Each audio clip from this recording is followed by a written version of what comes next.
નમસ્તે વિદ્યાર્થી મિત્રો, આજે આપણે ચેપ્ટર નંબર 2 ના ઉદાહરણના દાખલા જોઈએ. હું રકમ વાંચીશ. ઓકે, અહીંયા રકમ લખેલી નથી એટલે તમે પ્લીઝ મહેરબાની કરીને ચોપડી જોડે લઈને બેસજો. ઓકે, રકમ સાથે જોવાની રાખજો અને પછી એક્ઝામ્પલ ગણશો. તો સ્વાધ્યાય ઉદાહરણનો પહેલો દાખલો, એમાં એ ભાગ આપ્યો છે 4 × 10⁻7 કુલમ વિદ્યુત ભારથી 9 સેન્ટીમીટર દૂર આવેલા પી બિંદુએ સ્થિતિમાનની ગણતરી કરો. અહીં વિદ્યુત ભાર આપે છે Q1 વિદ્યુત ભાર અથવા તો Q વિદ્યુત ભાર તમને આપેલો છે. Q વિદ્યુત ભારથી અહીં કયા બિંદુએ? P બિંદુએ કેટલા સેન્ટીમીટર? R = 9 સેન્ટીમીટર, એટલે કે 9 × 10⁻2 મીટર દૂર આવેલા કયા બિંદુએ? Q વિદ્યુત ભારથી આટલા અંતરે P બિંદુએ સ્થિતિમાન શોધવું છે. તો આપણે જાણીએ છીએ V = kq/r. Okay, V = kq/r. આ સૂત્ર મુજબ આપણે ગણી શકીએ મિત્રો. તેની કિંમત 9 × 10⁹ વિદ્યુત ભાર Q, તેનું મૂલ્ય તમને આપ્યું છે 4 × 10⁻7 કુલમ. વિદ્યુત ભારથી કેટલે દૂર આવેલા? R બરાબર 9 × 10⁻2 મીટર. તો અહીં 9 9 કેન્સલ. ઓકે, 10⁻2 ઉપર જશે તો 10⁻2 એટલે કે 9 ને 2 11, એટલે કે 10⁻7 એટલે કે 4 × 10⁴ વોલ્ટ. આટલું સ્થિતિમાન મળશે. A. એના પછી મિત્રો B છે. B માં શું કીધેલું છે તે પરથી 2 × 10⁻9 કુલમ વિદ્યુત ભારને અનંત અંતરેથી P બિંદુએ લાવવા માટે કરેલા કાર્યની ગણતરી કરો. અને વિદ્યુત ભારને જે માર્ગે લાવવામાં આવે છે તેના પર તે આધારિત છે. તો અહીં મિત્રો કરેલું કાર્ય 2 × 10⁻9 કુલમ વિદ્યુત ભારને અનંત અંતરેથી કયા બિંદુએ લાવવો છે? P બિંદુએ લાવવો છે. તો અહીં લખાય 2 × 10⁻9 કુલમ વિદ્યુત ભારને અનંત અંતરેથી P બિંદુએ લાવવા કરવું પડતું કાર્ય. મિત્રો આપણે જાણીએ છીએ V બરાબર W/Q. W એક્સટર્નલ બાહ્ય કાર્ય, so W QV. W QV. અને V શું છે મિત્રો? જે બિંદુએ લાવો છો, કયા બિંદુએ લાવીએ છીએ આપણે? P બિંદુએ. તો P બિંદુનું સ્થિતિમાન એટલે કે QVP લખશો તો પણ ચાલશે. તો અહીં લખાય કરવું પડતું કાર્ય W બરાબર QV. અહીં Q કયો વિદ્યુત ભાર લાવવો છે મિત્રો? 2 × 10⁻9 કુલમ વિદ્યુત ભારને લાવવાનો છે.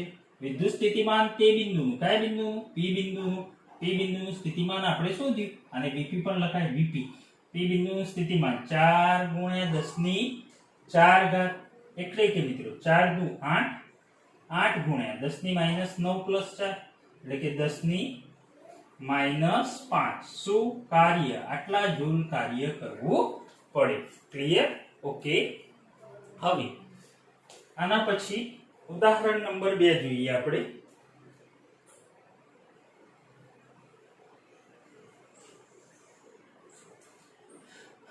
ઉદાહરણ નંબર 2. તો ઉદાહરણ નંબર 2 માં શું કીધેલું છે? રકમ જોઈશું આપણે. ઉદાહરણ 2 માં તમને કહેલ છે બે વિદ્યુત ભારો 3 × 10⁻8 કુલમ અને -2 × 10⁻8 કુલમ એકબીજાથી 15 સેન્ટીમીટર અંતરે રહેલા છે. બે વિદ્યુત ભારોને જોડતી રેખા પરના કયા બિંદુએ સ્થિતિમાન 0 હશે અને અનંત અંતરે સ્થિતિમાન 0 લો. અહીં બે વિદ્યુત ભાર આપે છે અને આ બંને વિદ્યુત ભારો એકબીજાથી 15 સેન્ટીમીટર અંતરે રહેલા છે. ચલો મિત્રો એક કામ કરીએ.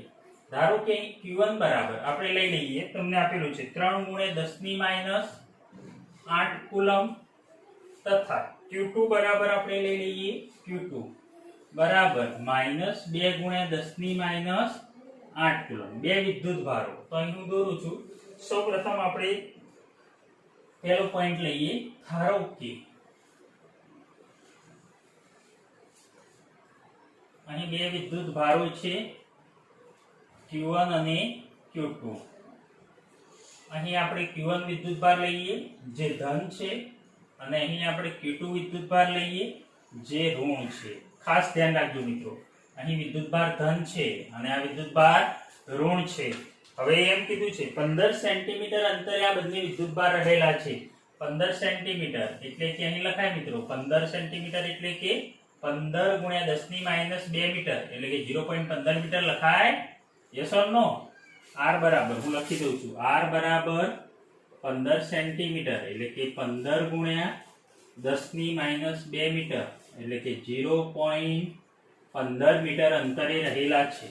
હવે કયા બિંદુએ સ્થિતિમાન શૂન્ય મળશે એ આપણે જોવાનું છે. તો મિત્રો કયા બિંદુએ સ્થિતિમાન શૂન્ય મળશે? તો અહીં વટલા કોઈ બિંદુએ સ્થિતિમાન શૂન્ય મળવું જોઈએ. ધારો કે હું એમ કહું કે અહીં P બિંદુએ, કયા બિંદુએ? P બિંદુએ સ્થિતિમાન કેવું મળે છે? શૂન્ય. અને યાદ રાખો મિત્રો, જ્યારે વચલા કોઈ ભાગમાં સ્થિતિમાન શૂન્ય લેશો ને, જ્યારે ધન અને ઋણ વિદ્યુત ભાર હોય ત્યારે એ P બિંદુ છે ને ઋણ વિદ્યુત ભારની કેવું હશે? નજીક હશે. તો એક કામ કરીએ મિત્રો, આટલું 0.15 મીટર લીધું. તો હવે આપણે એક કામ કરીએ, Q1 થી P સુધીનું અંતર આપણે કેટલું લઈએ? ધારો કે x ધારી લઈએ. કેટલું ધારીએ? x. તો P થી Q2 સુધીનું અંતર કેટલું હશે? તો P થી Q2 સુધીનું અંતર મિત્રો 0.15 છે આખું અંતર, એમાંથી x માઈનસ કરી દો. તો 0.15 માઈનસ x. ક્લિયર? અહીં હું લખું છું, ધારો કે Q1 થી x અંતરે આવેલા P બિંદુએ સ્થિતિમાન શૂન્ય છે. તો અહીં લખી શકાય મિત્રો, P બિંદુએ સ્થિતિમાન શૂન્ય છે તો Vp બરાબર P બિંદુએ સ્થિતિમાન કોના વડે મળશે? વિદ્યુત ભારોને લીધે, Q1 ને લીધે અને Q2 ને લીધે. તો અહીં લખાય Vp બરાબર Q1 ને લીધે મળતું સ્થિતિમાન V1 અને Q2 ને લીધે P બિંદુએ મળતું સ્થિતિમાન V2. પરંતુ P બિંદુએ સ્થિતિમાન કેવું છે? શૂન્ય છે. તો V1 V2 બરાબર 0. તો અહીં લખાય કે Q1 upon R1 એટલે Q1 થી P બિંદુ સુધીનું અંતર કેટલું છે? x વત્તા કે Q2 upon R2 એટલે કે Q2 થી P બિંદુ સુધીનું અંતર 0.15 minus x is equal to 0. એક કામ કરીએ, બંનેમાંથી k કોમન. ઓકે. અને Q1 બરાબર 3 ગુણ્યા 10 ની માઈનસ 8 3 ગુણ્યા 10 ની માઈનસ 8 upon x વત્તા Q2 બરાબર માઈનસ 2 ગુણ્યા 10 ની માઈનસ 8 એટલે કે 2 ગુણ્યા 10 ની માઈનસ 8 પણ માઈનસ 2 છે તો અહીં માઈનસ લખી દો, વચ્ચે plus minus minus upon 0.15 minus x is equal to 0. અહીં આપણે k બહાર કાઢ્યા, 10 ની માઈનસ 8 પણ બહાર નીકળશે તો કાઢી દો મિત્રો. k ગુણ્યા 10 ની માઈનસ 8 બહાર કાઢી દીધા તો અહીં વધ્યું 3 ભાગ્યા x માઈનસ 2 ભાગ્યા 0.15 minus x is equal to 0. આ k ગુણ્યા 10 ની માઈનસ એટલે નીચે જવા દો, ચોકડીમાં નીચે જવા દો ક્રોસ ગુણાકારમાં તો 0 થઈ જશે. તો અહીં એ વધશે 3/x minus 2 upon 0.15 minus x is equal to 0. ચલો આને પેલી બાજુ લઈ જાવ તો આવું લખાય મિત્રો, 3/x is equal to 2 upon 0.15 minus x. આનો ચોકડી ગુણાકાર કરી દો, ચોકડી ગુણાકાર કરી દઈએ તો શું થશે મિત્રો? અને કહેશો 3 ગુણ્યા 0.15 માઈનસ x તો 15 તરી 45 એટલે કે 0.45 minus 3x is equal to minus 3x is equal to 2x. તો આપણા જોડે થશે 3x ને આ બાજુ લઈ જાઓ તો 5x is equal to કેટલા વધ્યા? 0.45. so x is equal to 0.45 ભાગ્યા 5 તો 0.09 શું આવી મિત્રો? મીટર. તો Q1 વિદ્યુત ભારથી આ અંતર કેટલું મળ્યું તમને? 0.09 મીટર જેટલું અંતર મળે છે. એટલે કે મિત્રો સેન્ટીમીટરમાં ફેરવવું હોય તો 1 મીટર બરાબર 100 સેન્ટીમીટર. તો સેન્ટીમીટરમાં 9 સેન્ટીમીટર અંતર થશે. ઓકે. Q1 થી અને Q2 થી કે તો કેટલું થાય? Q1 થી આ અંતર x 9 સેન્ટીમીટર, તો ટોટલ 15 સેન્ટીમીટર હતા ને, તો અહીંયા 9, તો અહીંયા બાકીનું કેટલું વધ્યું? 6 સેન્ટીમીટર થાય. ઓકે, જો જવાબ માંગે એવો જવાબ લખવાનો. Q2 થી કે તો Q2 થી લખી દેવાના. ઓકે, ચલો હવે મિત્રો અહીંયા અંદર એટલે કે P બિંદુએ તો સ્થિતિમાન શૂન્ય મળે છે, પરંતુ હવે મારે અન્ય કોઈ બિંદુએ સ્થિતિમાન શૂન્ય શું મળશે વિચારી જુઓ. તો હા મિત્રો, અહીં P બિંદુ બહારના ભાગમાં જો ઋણ વિદ્યુત ભારની નજીક લેવામાં આવે તો ત્યાં સ્થિતિમાન શૂન્ય મળી શકે છે. અહીં આપણે જોઈએ, ચલો આ દાખલો ગણી લેજો મિત્રો, પરીક્ષામાં MCQ ની રીતે પૂછાઈ શકે. ઉદાહરણ નંબર 1 MCQ માં 100% પૂછાય. હવે આનો બીજો ભાગ ગણીએ. ધારો કે P બિંદુ Q1 વિદ્યુત ભારથી Q1 થી x જેટલા અંતરે આવેલ છે અને ત્યાં સ્થિતિમાન શૂન્ય છે. તો આપણે આ રીતે ધારી શકીએ મિત્રો. ધારો કે બે વિદ્યુત ભાર આપણે જોયા, આ Q1 અને આ Q2. કેમ આવું તો એ પણ જોઈએ આપણે. અહીં કોઈ બિંદુ લઈ લઉં હું, P બિંદુ. ઓકે, P બિંદુ અહીં સ્થિતિમાન ધારો કે કેવું છે? શૂન્ય. અહીં આ Q1 આપણો ધન વિદ્યુત ભાર હતો, યસ ઓર નો, અને Q2 આપણો ઋણ વિદ્યુત ભાર હતો. તો અહીં બહારના ભાગમાં સ્થિતિમાન શૂન્ય મળે છે, પણ ક્યાં મળે છે? તો અહીંયા સિમ્પલ મિત્રો, આપણા જે સૂત્ર છે V = KQ/R. હવે KQ/R મુજબ તમે મિત્રો જોશો તો તમને ખ્યાલ આવશે કે અહીંથી R કેવો વધારે, R વધારે, તેનો મતલબ R વધારે તો સ્થિતિમાન કેવું? ઓછું એટલે કે મિત્રો, પરંતુ આ કેવો વિદ્યુત ભાર છે? ધન વિદ્યુત ભાર છે. ઓકે, ધન વિદ્યુત ભાર છે એટલે ઓલરેડી આ મૂલ્ય કેવું હોવું જોઈએ? વધારે હોવું જોઈએ. જ્યારે આ કેવો વિદ્યુત ભાર છે? ઋણ વિદ્યુત ભાર છે. Q2 લો અહીંયા, તો આ સ્થિતિમાન કેવું મળશે? ઋણ મળશે. એટલે કે મિત્રો અહીં ઋણની નજીક હશે તો ઋણ વિદ્યુત ભાર હોય તો ઋણ સ્થિતિમાન લો એ કેવું હોય? ઓછું હોય. અને ધન સ્થિતિમાન હોય કેવું હોય? વધારે હોય. તો હંમેશા ધનથી કેવો રાખો આ વિદ્યુત ભાર? દૂર રાખો. અને ઋણથી કેવો રાખો? નજીક. એટલે કે બહારના ભાગમાં ઋણ વિદ્યુત ભારની નજીક મૂકવો જોઈએ. જો તમે અહીં ધન વિદ્યુત ભારની નજીક બહારના ભાગમાં મૂકો, અહીં Q1 ની નજીક, અહીંયા Q1 છે તો Q1 ની નજીક અહીંયા બહારના ભાગમાં મૂકો, તો મિત્રો સ્થિતિમાન શૂન્ય મળે? ના મળે. કારણ કે Q1 ઓલરેડી કેવો છે? ધન વિદ્યુત ભાર છે, તો એનું સ્થિતિમાન પણ કેવું છે? ધન છે. તો સ્થિતિમાન ધન છે એટલે કે એનું મૂલ્ય વધારે છે, અને Q2 ઋણ છે એટલે કે એનું મૂલ્ય ઓછું મળશે સ્થિતિમાનનું, અને પાછું દૂર લેશો એટલે R વધશે તો પાછું સ્થિતિમાન ઓછું મળશે.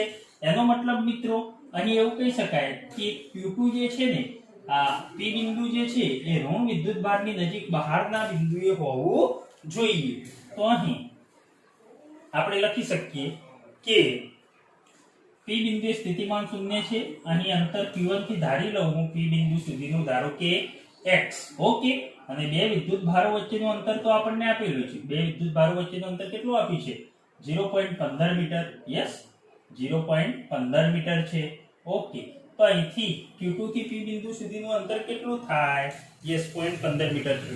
તો Q2 થી P બિંદુ સુધીનું અંતર આપણે લખી શકીએ. કુલ x છે ને, તો x માંથી 0.15 શું કરો? બાદ કરી દો. તો અહીં લખાય x - 0.15. હવે તમે સાદુરૂપ આપવું હોય તો આપી શકો છો મિત્રો આ રીતે. Vp P બિંદુએ સ્થિતિમાન શૂન્ય મળશે. V1 Q1 ને લીધે મળતું સ્થિતિમાન વત્તા V2 Q2 ને લીધે મળતું સ્થિતિમાન કેવું મળશે? શૂન્ય. સો V1 Q1 થી P બિંદુ સુધીનું અંતર કેટલું? x એટલે કે R1 એટલે કે x વત્તા V2 Q2/R2 એટલે આટલું અંતર Q2 થી P સુધીનું કેટલું? x ઓછા 0.15 0. એક કામ કરીએ, k કોમન નીકળશે અને Q1 ની કિંમત 3 ગુણ્યા 10⁻8 ભાગ્યા x ઓછા Q2 ઋણ છે ને એટલે કે ઓછા, k તો કોમન બહાર કાઢી દીધા Q2 ની કિંમત -2 * 10 - 8 આગળ માઈનસ આવી જશે એટલે કે 2 * 10 - 8 ભાગ્યા x - 0.15 is equal to 0. સો બંનેમાંથી 10⁻⁻8 કોમન નીકળશે. a મલ્ટીપ્લાય 10⁻⁻8 એટલે કે 3/x - 2/x - 0.50 is equal to 0. મિત્રો સાદુરૂપ તમે આપી શકશો કે 1 * 10 - 8 નીચે જાય તો 3/x - 2/x - 0.50 is equal to 0. સો આને પેલી બાજુ મોકલી દો. 3/x is equal to 2/x - 0.15. Yes, આને પેલી બાજુ મોકલી દીધા. આનો ચોકડી ગુણાકાર કરો તો 3x - 0.45 is equal to 2x. તેથી 3x - 0.45 is equal to 2x. 2x ને આ બાજુ લાવો તો 3x - 2x એટલે x અને 0.45 ને પેલી બાજુ તો 0.45 મીટર. કેટલું આવ્યું મિત્રો? x is equal to 0.45 metre એટલે કે અહીં મિત્રો લખી શકાય 0.45 મીટર. 1 મીટર બરાબર 100 સેન્ટીમીટર એટલે કે x બરાબર 45 સેન્ટીમીટર. એટલે કે એવું એ કહી શકાય કે Q1 થી 45 સેન્ટીમીટર અંતરે ઋણ વિદ્યુત ભારની નજીક આવેલા બહારના P બિંદુએ સ્થિતિમાન 0 હોઈ શકે. ઓકે, તો અહીંયા મિત્રો આ અંતરો આપણે શોધી દીધા. ઉદાહરણ 2 કમ્પ્લીટ. અહીં બે રીતે ગણી શકો છો. યસ. હવે મિત્રો ઉદાહરણ નંબર 3 જોઈએ. તો અહીં તમે જોઈ શકો છો ઉદાહરણ નંબર 3 માં કે અહીં ધન વિદ્યુત ભાર છે અને અહીં ઋણ વિદ્યુત ભાર છે. આ રીતે તમને આકૃતિ આપેલી છે. ધન વિદ્યુત ભારમાંથી વિદ્યુત ક્ષેત્ર આ રીતે બહાર નીકળતી દિશામાં. ઓકે, અને ઋણ વિદ્યુત ભારનું વિદ્યુત ક્ષેત્ર આ રીતે અંદર દાખલ થતી દિશામાં. અહીં તમે જોઈ શકો છો બે બિંદુઓ તમને આપેલા છે P અને Q. ઓકે, P અહીંયા ધનની નજીક છે જ્યારે Q એ ધન વિદ્યુત ભારથી દૂર છે. એટલે કે વિદ્યુત ક્ષેત્રની દિશા આ છે. વિદ્યુત ક્ષેત્રની દિશામાં જતા પહેલું બિંદુ કયું આવે? P. અને બીજું બિંદુ કયું આવે? Q. એ જ રીતે ઋણ વિદ્યુત ભારમાં મિત્રો વિદ્યુત ક્ષેત્ર ક્યાં છે? અંદર દાખલ થતી દિશામાં. એટલે વિદ્યુત ક્ષેત્રની દિશા આ. એટલે વિદ્યુત ક્ષેત્રની દિશામાં જઈએ તો પહેલું બિંદુ અહીં કયું છે? B છે. અને પછી કયું બિંદુ આવે છે? A. ઓકે, સારું. ચલો અહીં તમને પહેલા ભાગમાં કહ્યું છે VP - VQ તથા VB - VA ના ચિહ્ન જણાવો. તો અહીં આકૃતિ પરથી આપણે તો નક્કી કરી શકીએ, પરંતુ મિત્રો આપણે જાણીએ છીએ કે વિદ્યુત ક્ષેત્રની દિશામાં જતા શું થાય? સ્થિતિમાનમાં ઘટાડો થાય. યસ ઓર નો? આપણે જાણીએ છીએ E is equal to -dV/dr અથવા તો dV/dl મુજબ વિદ્યુત ક્ષેત્રની દિશામાં જઈશું તો સ્થિતિમાનમાં શું થશે? ઘટાડો થશે. અથવા આપણે એવું પણ કહીએ છીએ કે જે દિશામાં સ્થિતિમાનના ઘટાડાનો દર મહત્તમ હોય એ દિશા વિદ્યુત ક્ષેત્રની દિશા. પરંતુ આપણે સાદું વાક્ય યાદ રાખો કે વિદ્યુત ક્ષેત્રની દિશામાં જઈશું તેમ સ્થિતિમાન શું થશે? જેમ જેમ આગળ જઈશું તેમ ઘટશે. ઓકે, તો અહીં મને કહેશો મિત્રો વિદ્યુત ક્ષેત્રની દિશા આ છે તો અહીં પહેલું બિંદુ P આવે છે અને પછી બિંદુ કયું આવે છે? Q. તો દિશામાં જેમ જેમ આગળ જઈએ તેમ સ્થિતિમાન ઘટે. તેમાં અહીં મને કહેશો આગળ જઈએ તેમ ઘટે તો આગળ જઈએ એમ અહીં Q નું કેવું હશે સ્થિતિમાન? ઓછું, કારણ કે Q એ દૂરનું બિંદુ છે એટલે કે એનું સ્થિતિમાન ઓછું અને P એ નજીકનું બિંદુ છે એટલે એનું સ્થિતિમાન વધુ. કોના? ધન વિદ્યુત ભારના. અથવા તો વિદ્યુત ક્ષેત્રની દિશામાં જતા આપણે પહેલું બિંદુ P આવે છે એટલે જેમ જેમ અંતર વધે તેમ તેમ સ્થિતિમાન ઘટે. એટલે કે અંતર વધે, Q દૂર છે એટલે ત્યાં સ્થિતિમાન ઓછું. તો VP greater than VQ. So VP - VQ greater than 0. એટલે કે મિત્રો આ તફાવત કેવો આવ્યો? ધન આવ્યો. અહીં તમને કીધું છે VP - VQ નું ચિહ્ન તો VP - VQ greater than 0 એટલે ચિહ્ન કેવું આવશે? ધન. એ જ રીતે મિત્રો મને કહેશો A અને B માટે વિદ્યુત ક્ષેત્રની દિશામાં જતા સ્થિતિમાન ઘટે. તો અહીં વિદ્યુત ક્ષેત્રની દિશામાં જતા પહેલું બિંદુ B આવે છે અને એ દિશામાં જતા જેમ જેમ આગળ વધીએ, અંદરની તરફ છે ને વિદ્યુત ક્ષેત્ર માઇનસ નું, તો જેમ જેમ આગળ વધીએ તેમ તેમ કયું બિંદુ આવ્યું? એ બિંદુ આવ્યું. એનો મતલબ અહીં સ્થિતિમાન કોનું વધારે હશે? સિમ્પલ મિત્રો, બી નું વધારે હશે. અને ક્ષેત્રની દિશામાં આગળ જાઓ તો સ્થિતિમાન શું થાય? ઘટક ક્ષેત્રની દિશા આ છે ને, એટલે કે સ્થિતિમાન ઘટક ક્ષેત્રની દિશામાં, તો એનું સ્થિતિમાન કેવું? ઓછું.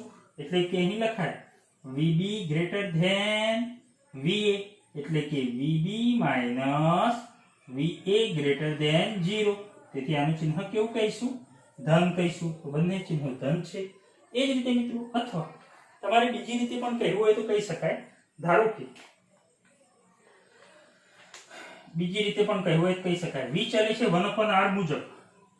પહેલું જ છે, V ચલે છે 1/r મુજબ. આપણે એવું કહી શકીએ મિત્રો કે અહીં આ તો ધન છે એટલે બીજી કોઈ ચિંતા નથી. અહીં r વધે તેમ સ્થિતિમાન ઘટે. ઓકે, આગળ પણ આપણે એ વાત કરી, r વધે તેમ સ્થિતિમાન ઘટે. તો અહીં ધન વિદ્યુત ભારની નજીક કઈ બિંદુ છે? P છે. એટલે P છે એ વધુ ધન છે, એવું એ કહેવાય. P એ વધુ ધન છે, જ્યારે Q એ ઓછો ધન છે. આ P એ નજીકનો છે ને ધન વિદ્યુત ભારના, તો P વધુ ધન અને Q ઓછો ધન એવું પણ કહેવાય. હા મિત્રો, તો અહીં આ મુજબ જોઈએ તો r વધે તેમ V ઘટે, એટલે કે r ક્યાં વધે? rq વધારે છે ને rp ઓછા છે. તો અહીં પણ તમે કહી શકો છો Vp ગ્રેટર ધેન Vq. તો Vp minus Vq greater than 0. તો ચિહ્ન કેવું આવશે? ધન આવશે.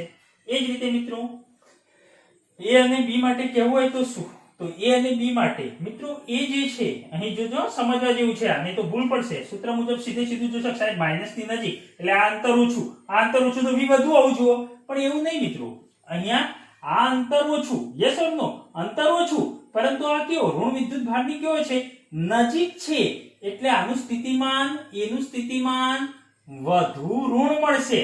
યસ ઓર નો મિત્રો? સ્થિતિમાન ધન અને ઋણ બંને આપણે લઈએ છીએ, તો અહીં આ ઋણની નજીક છે તો આનું સ્થિતિમાન વધુ ઋણ અને B નું સ્થિતિમાન ઓછું ઋણ. B નું સ્થિતિમાન ઓછું ઋણ. એટલે કે મિત્રો અહીં આપણે એવું કહીએ કે અંતર આમ જોઈએ, r લઈએ આપણે અહીંયા RA અને RB, તો RB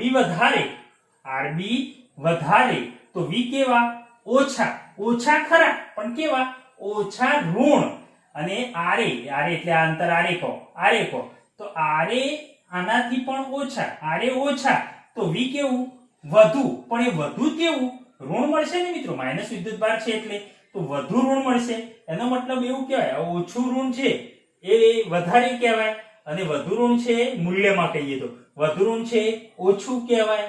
એટલે કે અહીં એવું લખાય કે VB ઓછું ઋણ છે, એટલે કે VB ગ્રેટર ધેન શું થાય? VA થાય. સમજાવવામાં આવી તમારા? આ રીતે મિત્રો V ઇઝ ઇક્વલ ટુ આપણા જે સૂત્ર છે KQ અપોન બરાબર છે. પણ અહીંયા મિત્રો A માટે લઈએ તો નીચે શું આવે? RA આવે, અને વિદ્યુત ભાર કેવો? નજીક માઇનસ Q છે, તો અહીં આપણે લખીએ માઇનસ Q, એટલે કે માઇનસ KQ અપોન RA. અહીં RA કેવું? માઇનસ થી અંતર ગણો તો RA કેવું? ઓછું. RA ઓછું, તો હાલ માઇનસ ભૂલી જાઓ, તો આ શું થાય? RA ઓછું તો V કેવો? વધુ. V વધુ, પણ કેવો? ઋણમાં વધારે, એટલે કે વધુ ઋણ કહેવાય. ઓકે, અને અહીં RB કેવા? RB અંતર અહીંયા માઇનસ થી વધુ, RB વધુ. V ઇઝ ઇક્વલ ટુ આ પણ માઇનસ વિદ્યુત ભાર ભલે રહ્યો, પણ માઇનસ KQ અપોન RB, તો RB કેવા? વધુ. તો માઇનસમાં આ મૂલ્ય કેવું? વધુ ઋણ થયું. સોરી, RB વધુ તો માઇનસમાં આ મૂલ્ય કેવું? ઓછું ઋણ થયું. યસ ને? છેદ વધુ તો આ મૂલ્ય કેવું મળશે તમને? આટલું મૂલ્ય કેવું મળશે? ઓછું મળશે. એનો મતલબ માઇનસમાં ઓછું, તો એનો મતલબ V કેવો થશે? વધુ થશે. યસ, VB કેવા થશે? વધારે થશે. તો અહીં લખાય VB greater than VA, so VB minus VA greater than 0. તો આ પણ ચિહ્ન કેવું મળશે? ધન. મિત્રો મેં બંને રીતે શીખવાડી તમને, છતાં જો તમારે સરળતાથી શીખવું હોય તો આ ઈઝી છે તમારા માટે, આ પણ ઈઝી છે, પણ સમજવું તો પડશે જ. આપણે થિયરીમાં બધું સમજ્યા છીએ. ઓકે, સારું. હવે આગળ જોઈએ બીજો પાર્ટ જોઈએ.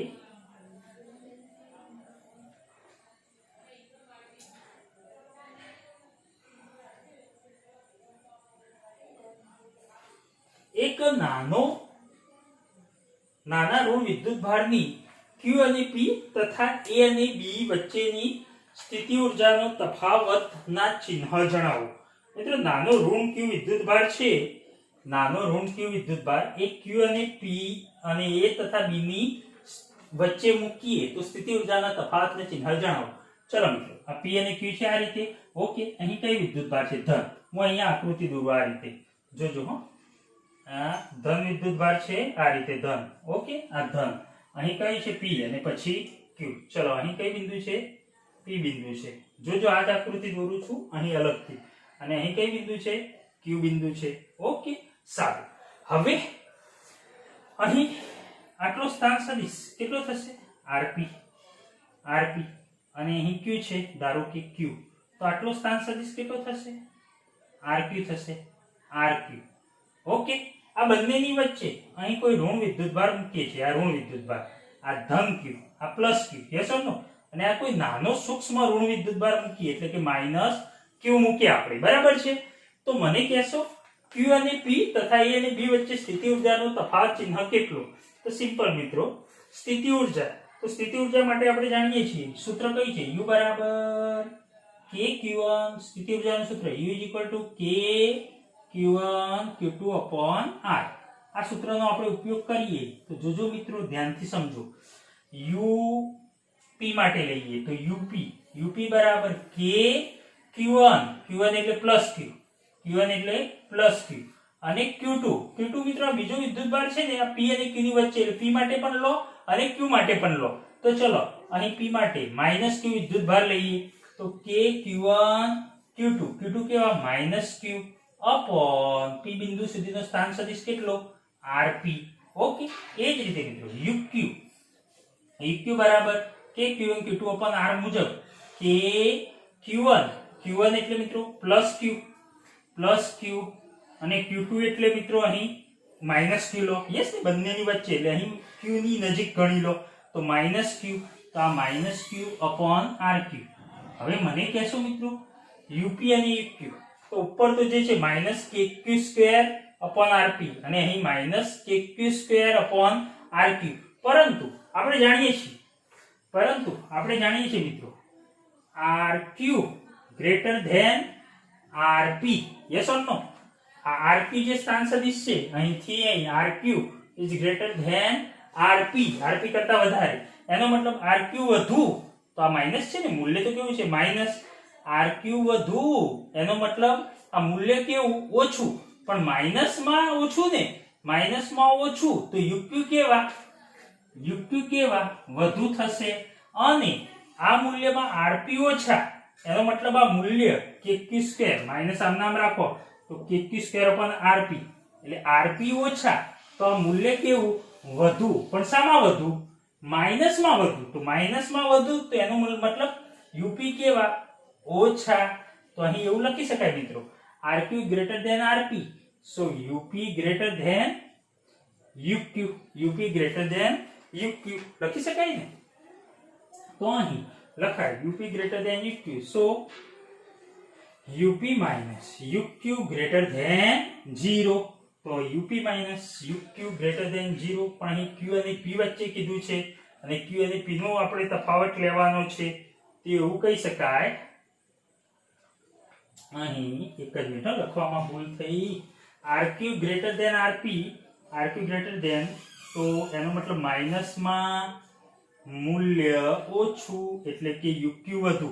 તો અહીં લખાય uq greater than UP. UP ને આ બદલાવો તો uq minus UP greater than 0. તો Q અને P ચિહ્ન કેવું મળ્યું મિત્રો? Q અને P નો તફાવત વાળું ધન, કારણ કે uq minus UP greater than 0. એ જ રીતે મિત્રો અહીંયા A અને B, આ Q અને P હતું એટલે Q માઈનસ UP મેળવ્યું આપણે તફાવત. આ A અને B એટલે UA માઈનસ UB આપણે તફાવત મેળવવાનો છે. તો મને કહેશો A અને B માટે તમે શું કહેશો? સિમ્પલ, આના જેવી જ આકૃતિ દોરી દો અહીં A અને B માટે. હું અહીંયા દોરું છું, ધ્યાન રાખશો. ધારો કે અહીં કયો વિદ્યુતભાર છે? ઋણ વિદ્યુતભાર છે. યસ ઓર નો? જોજો આ ઋણ વિદ્યુતભાર. પછી અહીંયા કઈ બિંદુ આવેલું છે? A બિંદુ. અને અહીં કોઈ બીજું કઈ બિંદુ આવેલું છે? બી બિંદુ જો આકૃતિ મુજબ અહીં આ માઇનસ ક્યુ એટલે આ માઇનસ ક્યુ કહી દઉં માઇનસ વિદ્યુતભાર અને અહીંયા પણ કયો વિદ્યુતભાર આપણે મૂકીએ છીએ જો કીધું છે નાના ઋણ વિદ્યુતભાર જેમ અહીંયા નાનો ઋણ વિદ્યુતભાર મૂકે ને એમ અહીંયા પણ શું મૂકી દઈએ નાનો ઋણ વિદ્યુતભાર મૂકી દઈએ ધારો કે અહીંયા નાનો ઋણ વિદ્યુતભાર માઇનસ માઇનસ એટલે કે માઇનસ ક્યુ થયો ઓકે અહીં માઇનસ ક્યુ થી એ બિંદુ સુધીનો સ્થાન સદિશ એટલે આર અને માઇનસ થી બી બિંદુ સુધીનો સ્થાન સદિશ એટલે આરબી તો મને કહેશો UA ઇઝ ઇક્વલ ટુ આ સૂત્ર મુજબ કે Q1 એટલે માઇનસ ક્યુ Q2 મિત્રો એ અહીં ધારો કે અહીંયા મૂકેલો છે આ બંનેની વચ્ચે એટલે કે અહીંયા સમજી લો હાલ પૂરતું તો માઇનસ ક્યુ Q2 માઇનસ ક્યુ અપોન RA તો મિત્રો માઇનસ માઇનસ તો પ્લસ માઇનસ માઇનસ તો પ્લસ તો અહીં શું થશે કે ક્યુ સ્ક્વેર અપોન RA એ જ રીતે UB તો UB બરાબર કે Q1 એટલે માઇનસ ક્યુ Q2 એટલે આ પણ અહીંયા આ બંનેની વચ્ચે એટલે અહીંયા લો હવે બી બિંદુએ લો માઇનસ ક્યુ અપોન અહીં બંને વચ્ચેનું સ્થાન સદિશ એટલે કે RB so UB is equal to minus minus plus કે Q square upon RB હવે મને કયો મિત્રો આ તો બંને ધન મૂલ્યો મળે પરંતુ અહીં RA કેવા છે અહીંયા માઇનસ Q થી એ બિંદુ સુધીનું અંતર એટલે RA ઓછા તો UA કેવા વધારે RA ઓછા તો આ મૂલ્ય કેવું વધુ અને RB વધુ છે તેનો મતલબ UB કેવા ઓછા તો અહીં લખાય UA greater than UB so UA minus UB greater than 0 clear તો UA minus UB greater than 0 ચિહ્ન કેવું મળી ધન મળી તમારે અહીંયા A અને B વચ્ચે કીધું હતું મેળવી દીધું એ જ રીતે અહીં Q અને P વચ્ચે કીધું હતું તો આપણે Q minus UP મેળવ્યા એ પણ greater than 0 ઓકે આ નાનો ઋણ વિદ્યુતભાર મિત્રો અહીં બંનેની વચ્ચે એટલે કે A પર પણ ગણો અને બીજી વખત B પર પણ ગણો ઓકે તો આ રીતે સમજી શકાય છે આના સિવાય મિત્રો બીજી મેથડ થી પણ આપણે ગણી શકીએ છીએ ગણીએ મિત્રો આ દાખલો બીજી રીતે ગણાવો છે જો ધ્યાન રાખો કઈ રીતે તો આપણે જાણીએ છીએ V બરાબર W બાય Q એકમ વિદ્યુત ભાર પર કરવું પડતું કાર્ય તો W બરાબર QV કરવું પડતું કાર્ય બરાબર સંગ્રહાતી સ્થિતિ ઊર્જા એટલે કે U બરાબર QV તો આ સૂત્રનો આપણે ઉપયોગ કરીએ વિદ્યુત સ્થિતિ ઊર્જા U બરાબર વિદ્યુત ભાર ગુણ્યા વિદ્યુત સ્થિતિમાન અહીં એક કામ કરીએ મિત્રો સૌપ્રથમ તો આપણે Q અને P માટે વાત કરીએ તો મને લખાવશું UQ બરાબર વિદ્યુત સ્થિતિમાન કોનું Q પરનું સ્થિતિમાન VQ અને Q કેવો વિદ્યુત ભાર કીધો છે નાનો ઋણ વિદ્યુત ભાર તો અહીં માઈનસ Q તો માઈનસ Q VQ એ જ રીતે UP બરાબર પણ VP સ્થિતિમાન V પરથી VP P બિંદુ આગળનું સ્થિતિમાન અને કયો વિદ્યુત ભાર નાનો ઋણ વિદ્યુત ભાર તો માઈનસ Q VP ઓકે આપણે Q અને P વચ્ચે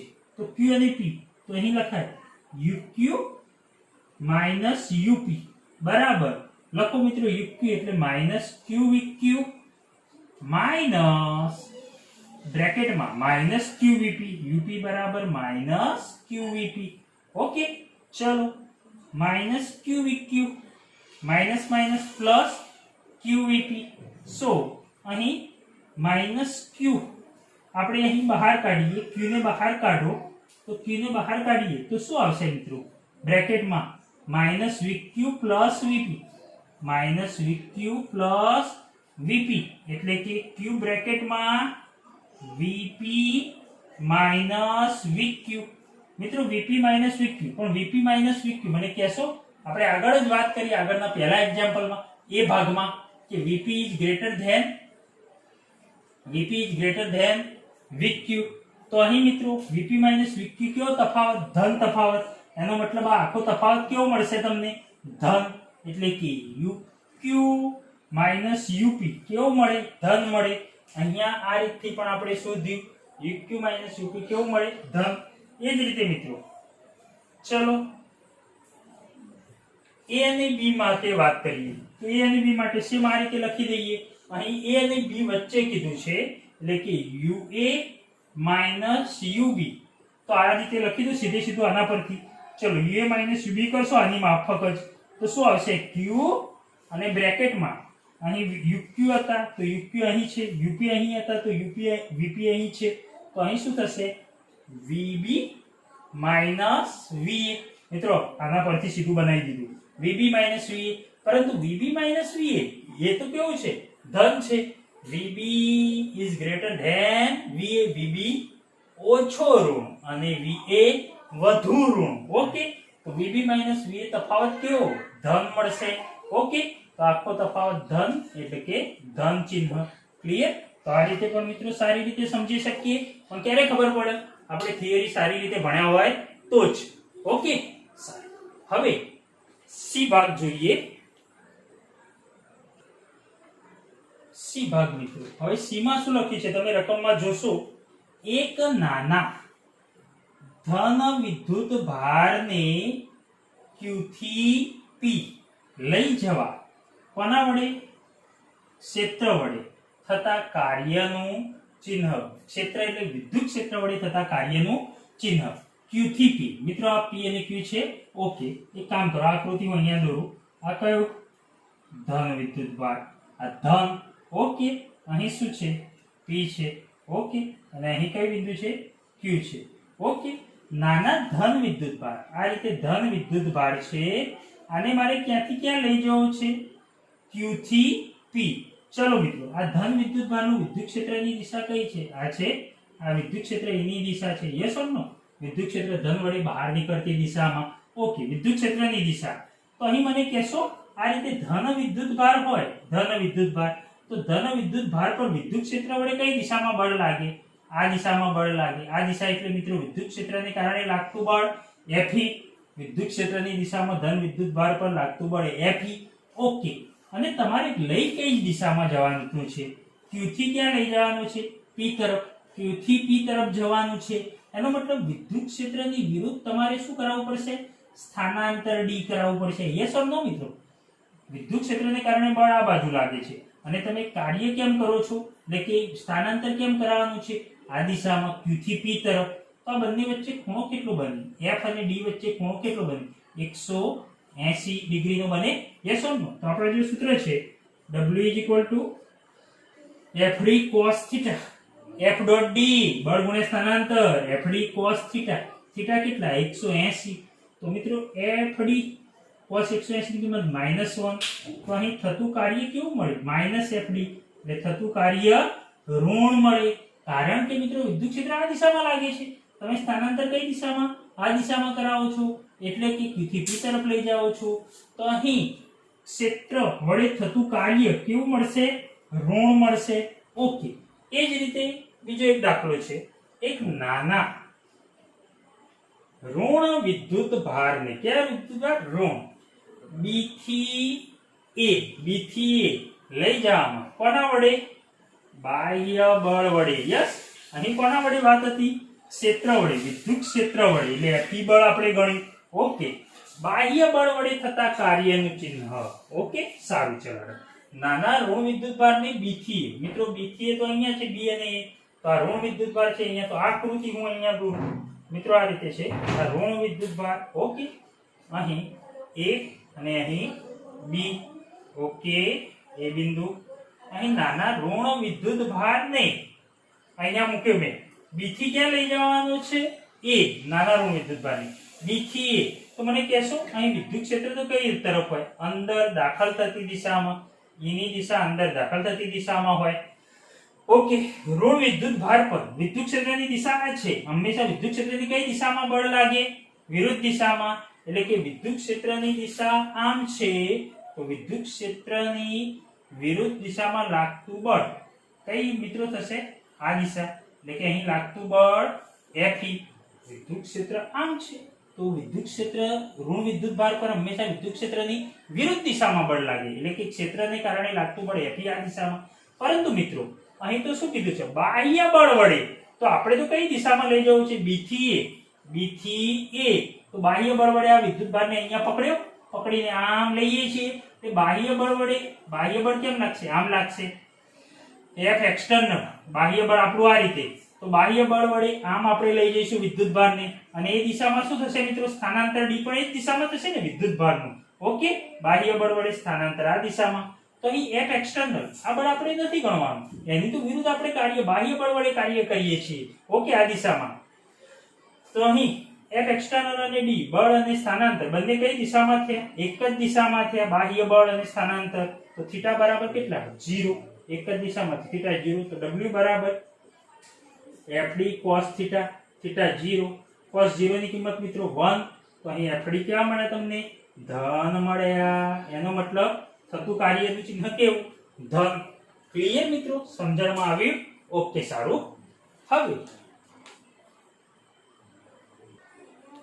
હવે મિત્રો ઈ ભાગ, ઉદાહરણ 3 માં ઈ બી થી એ જવામાં નાના ઋણ વિદ્યુત ભારની ગતિ ઉર્જા વધે કે ઘટે, બી થી એ જવામાં, તો મિત્રો આપણે બી ભાગમાં જોયું હતું, કદાચ તમને ખ્યાલ હોય તો બી ભાગમાં જોયું હતું કે જો બી ભાગ જો અંદર, તો બી થી આપણે એ જઈએ આ રીતે મિત્રો, અહીં કયો વિદ્યુત ભાર છે ઋણ વિદ્યુત ભાર છે, જોજો ઋણ છે, ઓકે આ એ અને બી, અહીં એ અને અહીં બી, નાના ઋણ વિદ્યુત ભારને બી થી ક્યાં લઈ જવું છે એ લઈ જવું છે એ તરફ, તો અહીં મિત્રો માઇનસ વિદ્યુત ભાર પર માઇનસ અને માઇનસ એમાં વિચારે બંને વચ્ચે કેવું બળ લાગે અપાકર્ષી બળ લાગે, અથવા એમાં કહેવાય કે વિદ્યુત ક્ષેત્રની દિશા કેમ છે આમ અંદર છે, તો અહીં મને કઈ કહેશો માઇનસ વિદ્યુત ભાર પર વિદ્યુત ક્ષેત્રની વિરુદ્ધ દિશામાં બળ લાગે, કયું બળ લાગે વિરુદ્ધ દિશામાં Fe, અને તમારે કાર્ય કેમ કરવાનું છે વિદ્યુત ભારને કેમ લઈ જવાનું છે